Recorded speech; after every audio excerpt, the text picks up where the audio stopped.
Caríssimos amigos, nós sempre gostamos de conversar mais profundamente sobre determinados assuntos. Por exemplo, como nós vamos conhecer a doutrina espírita se nós não sabemos nada ou muito pouco a respeito do seu fundador, Allan Kardec?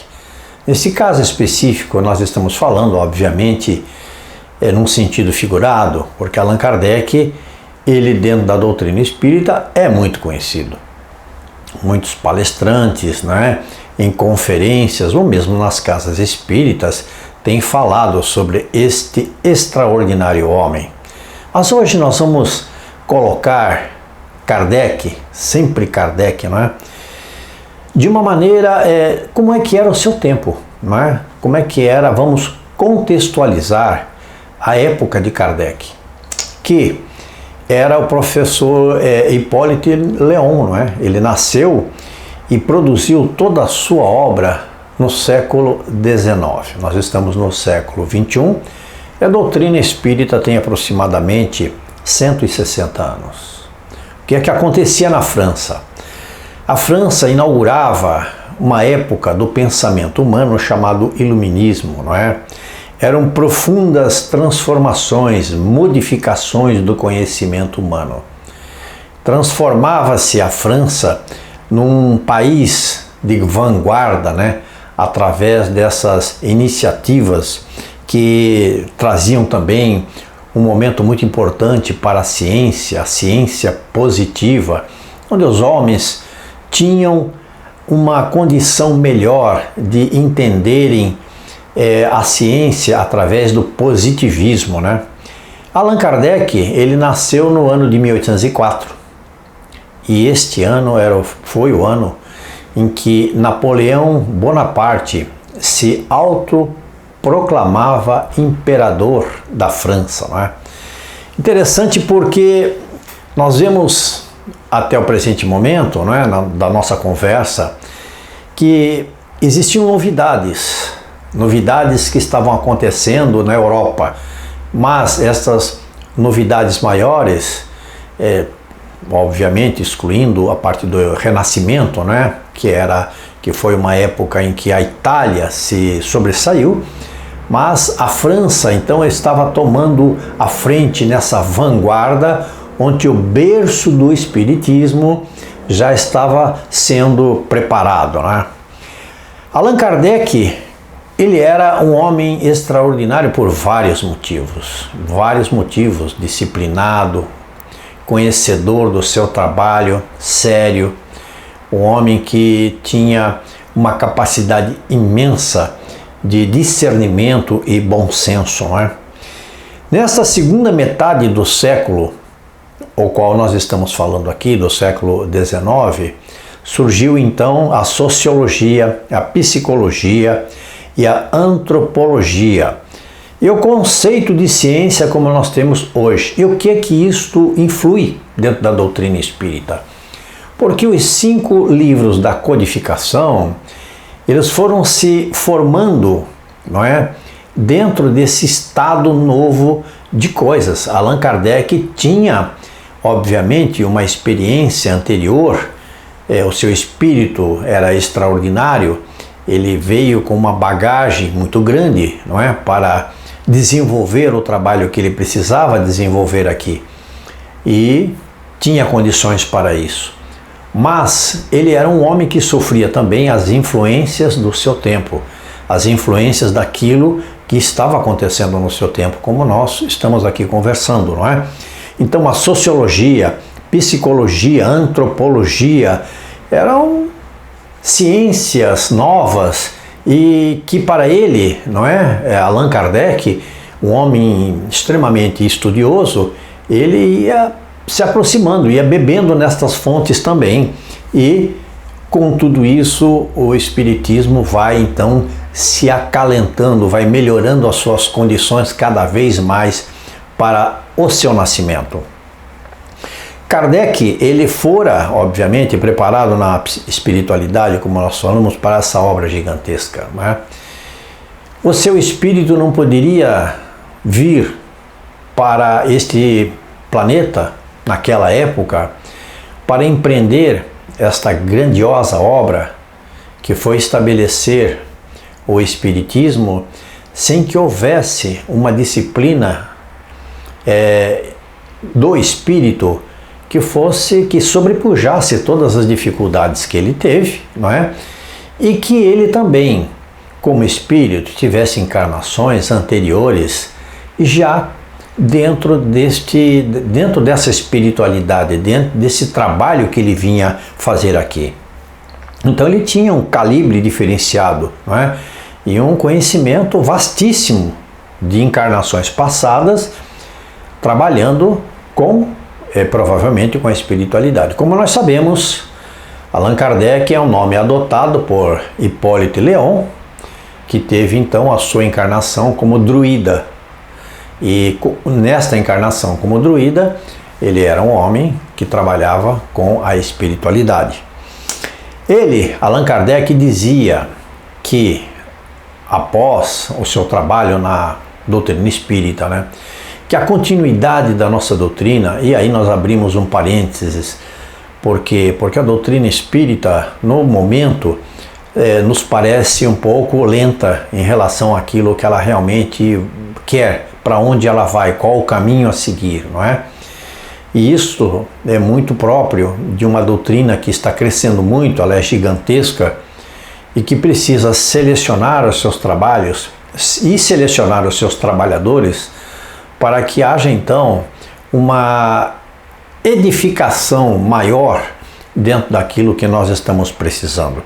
E ele dizia que a doutrina espírita, ela dependeria para a continuidade dela do seu estabelecimento teórico, né? Do estudo de tudo aquilo que nós temos nos livros e que nós precisamos todos estudar, como através dos debates, né? Desses debates que devem ser debates progressivos. Por quê? Porque ela é uma doutrina essencialmente progressiva, ela é uma doutrina de vanguarda. Ela é uma doutrina que veio trazer novidades e ela não pode trazer um pouco de novidades e parar nas novidades. Ela tem que continuar. Não que essas novidades precisem vir de onde? Precisem vir lá da espiritualidade, não é? Que os espíritos precisem revelar através da doutrina espírita coisas que não revelaram até agora. Não é isto que nós estamos conversando. A doutrina espírita precisa fazer um apanhado de tudo que já temos e trabalhar mais dentro do progresso para alavancar uma nova era de conhecimentos e de estudos, né? Os fenômenos ficaram para trás e, obviamente, nós temos que avançar no caminho da caridade, do trabalho da caridade, porque ele caminha exatamente junto com esta ciência espírita que nós estamos aqui colocando dentro da doutrina espírita.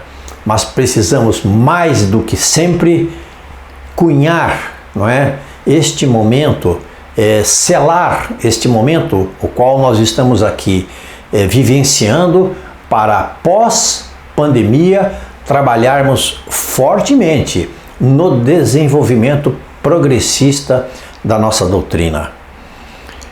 Allan Kardec, dentro da sua cultura, ele estudou num colégio que era o mais famoso da Europa, na educação, não é, dos garotos daquela época, de Johann Henrique Pestalozzi.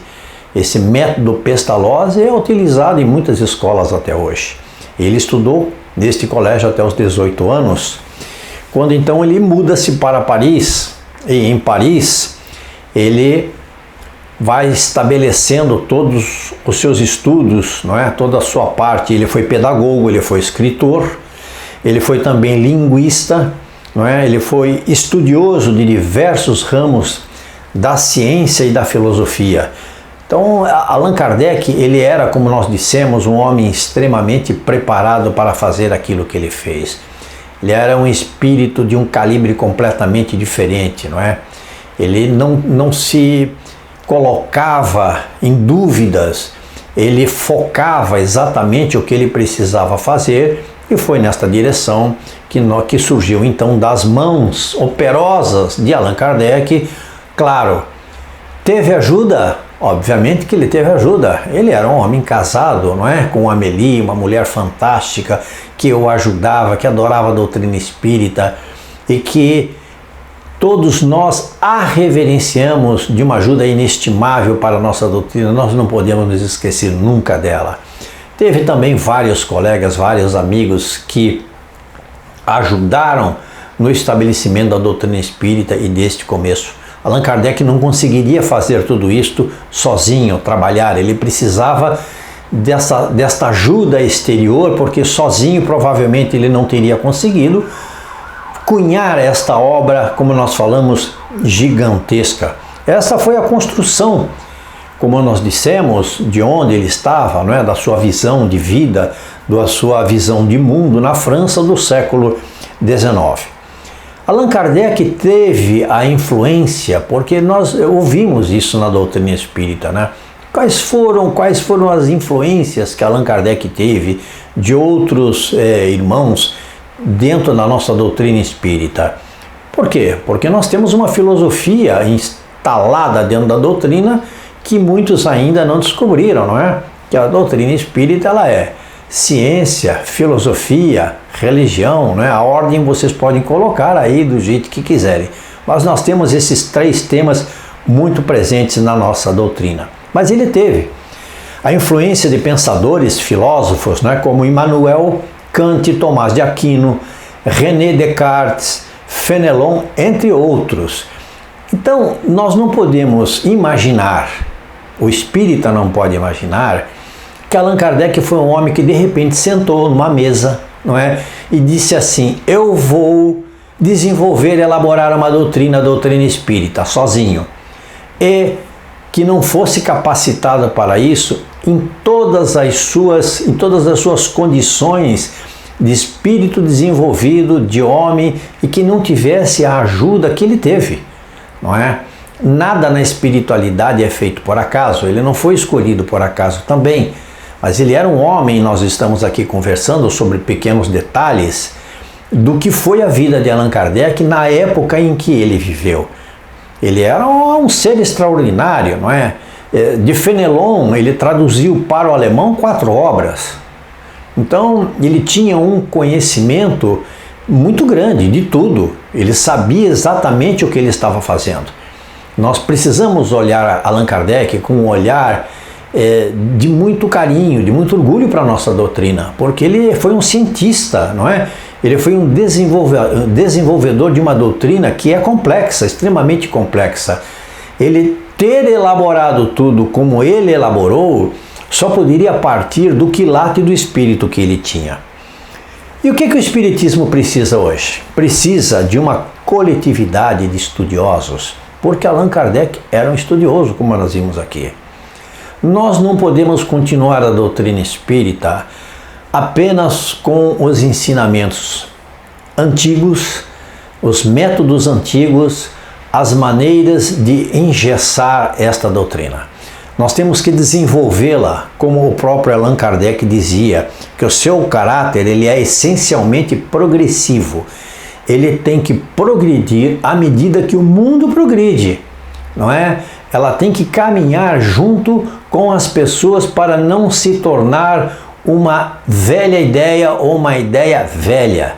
Ela precisa, a doutrina espírita, progredir em todos os sentidos, em todos os pensamentos, não é? E para isso, há necessidade de uma união daqueles que são os mandatários da nossa doutrina, para que eles caminhem junto com todos nessa direção também. Por quê? Porque nós precisamos debater, não é? Esse método, esse controle universal da doutrina, como queria Allan Kardec, como ela foi estabelecida para ser assim. Nós, espíritas, somos os maiores combatentes em favor do espiritualismo e completamente antagônicos ao materialismo. A nossa doutrina, ela se baseia no espiritualismo, não é? na vida após a morte, na vida antes de virmos para cá, na espiritualidade, na vida quando nós voltarmos, porque aqui também é uma vida, obviamente, não é? O nosso espírito está vivo sempre, ele não tem finitude. Quando voltarmos para a espiritualidade, vamos levar daqui toda esta cadeia de conhecimentos que nós estamos adquirindo. E isso para nós é fundamental, é importante que nós tenhamos então esse embasamento cultural, científico, doutrinário e filosófico do Espiritismo, de maneira que possamos abastecer com robustez os nossos conhecimentos, como Allan Kardec fazia e era. Nós temos então que exemplificar Allan Kardec, nos mirarmos, não no sentido de colocarmos Allan Kardec no pedestal, não é disso que eu estou falando, mas mirarmos o trabalho dele, focarmos o trabalho que ele fazia, a maneira dele colocar dentro deste tema que nós falamos aqui sobre ele, né? Dentro desse conhecimento todo que ele tinha, deste homem extraordinariamente culto, nós precisamos nos colocar na medida desta cultura para podermos também alavancar os nossos conhecimentos e fazer a nossa doutrina progredir. Nós somos gratos a ele, sempre, por elaborar essa doutrina, não é? Que nos liberta, que nos dá a todos as condições das nossas asas curtas que temos ainda, liberar esse nosso voo que queremos para novos e mais profundos conhecimentos.